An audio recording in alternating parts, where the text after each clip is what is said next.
For example, so I had 8 cases yesterday, and I knew exactly what we needed, and I kind of looked at the list, and I said, all right, this 17-weeker has 8 lambs, and this was... So I knew which were the cases that were probably more likely to yield what we needed, and I made my decisions according to that too. So it's worth having a huddle at the beginning of the day, and that's what I do.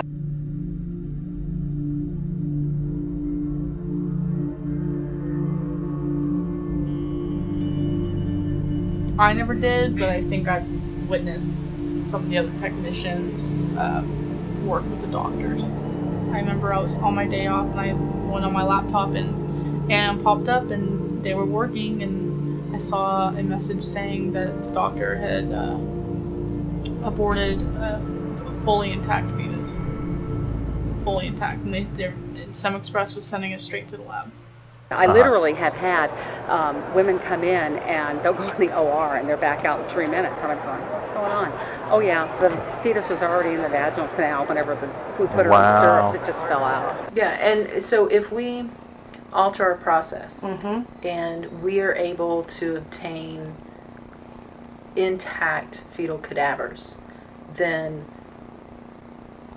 we can make it part of the budget that any dissections are this, and splitting the specimens into different shipments is this. I mean, it's all just a matter of line items. Usually they want both hemispheres intact with the brainstem, which usually doesn't happen. They'll take like an 80% intact or 70% intact, and you have to contact them and see if that would be okay. Got a rate-limiting step of the procedure is calvarium. Calvarium, the head is basically the biggest part. Most of the other stuff can come out intact. Right. It's very rare to have a patient that doesn't have enough dilation to evacuate all the other To bring parts. them function, to bring the body cavity out, intact and all that. And with the calvarium, in general, some people will actually try to change the presentation so that it's not vertex. Because when it's a vertex presentation, you never have enough dilation at the beginning of the case unless you have a real huge amount of dilation to deliver an intact calvarium. So if you do it starting from the breech presentation, there's dilation that happens as the case goes on, and often the last you can evacuate an intact calvarium. So I mean, there are certainly steps that can be taken.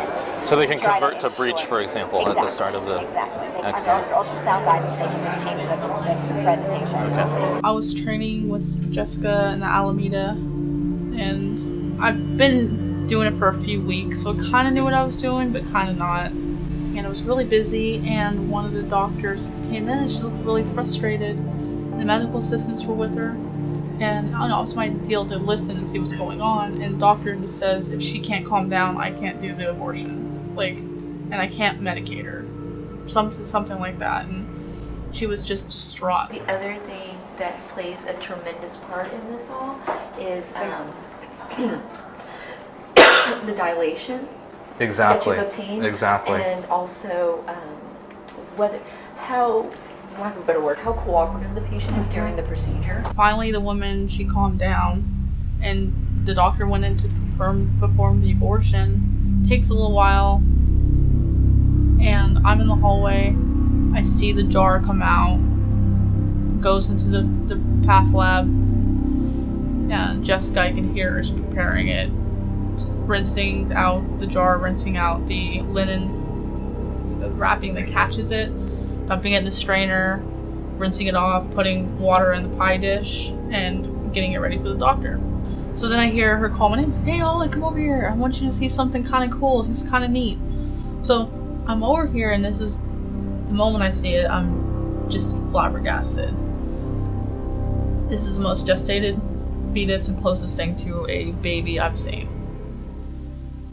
And she's like, okay, I want to show you something. So she has one of her instruments and she just taps the heart and it starts beating. And I'm sitting here and I'm looking at this fetus and its heart is beating. And I don't know what to think. Is there still circulation in the heart once you isolate it? So, so there are times when after the procedure is done that the heart actually is still beating. They induce fetal demise at about 20 weeks, 18 to 20 weeks. And so they inject digoxin into the fetus. Right. I was actually going to ask about it because I want to make sure there's no digoxin on my sample. No. Providers who use digoxin use it for one of two reasons. There is a group of people who just use it so that they have no risk of violating the federal abortion ban. If you induce a demise before you do the procedure, nobody's going to say you did a live, whatever the federal government calls it, a partial birth abortion. Whenever you're talking about fully intact fetuses in the context of fetal tissue procurement, those are situations where no feticide, like digoxin or potassium chloride, no chemical like that can be used to kill the fetus beforehand because that poisons the organs and the tissues. Yeah. And so in that case, it's prima facie evidence of born alive infant cases. And it's like, you know why that's happening? And I knew why it was happening. It's because the electrical current the nodes were still firing. And I don't know if that constitutes it's technically dead or it's alive. It had a face. It wasn't completely torn up. And its nose was very pronounced. It had eyelids. And its mouth was pronounced. And then, since the fetus was so intact, she said, okay, well, this is a really good fetus and it looks like we can procure a lot from it. We're going to procure brain. So, the moment I hear something like, that means we're going to have to cut the head open. We're going to have to cut the head open. So, it's like, okay, so what you do is you go through the face. I'm thinking, no, I don't want to do this. And she takes the scissors and she makes a small incision right here and goes, I would say, to maybe a little bit through the mouth. And she's like, okay, can you go the rest of the way? And I'm like, yes. And I didn't want to do this. And so she gave me the scissors and told me that I have to cut down the middle of the face. And I can't even describe what that feels like. And I remember picking it up and finishing going through the rest of the face. And Jessica picking up the brain and putting it in the container with the media and parafilming it. And she left and she's like, okay, you can clean it up. And I'm just sitting there like, what did I just do? And that was the moment I knew I couldn't work with the company anymore. And even if it's going to be good, if that could have been the cure for some kind of disease, then I wish I still wouldn't have done it. I don't want to be that person. And I remember it was a male.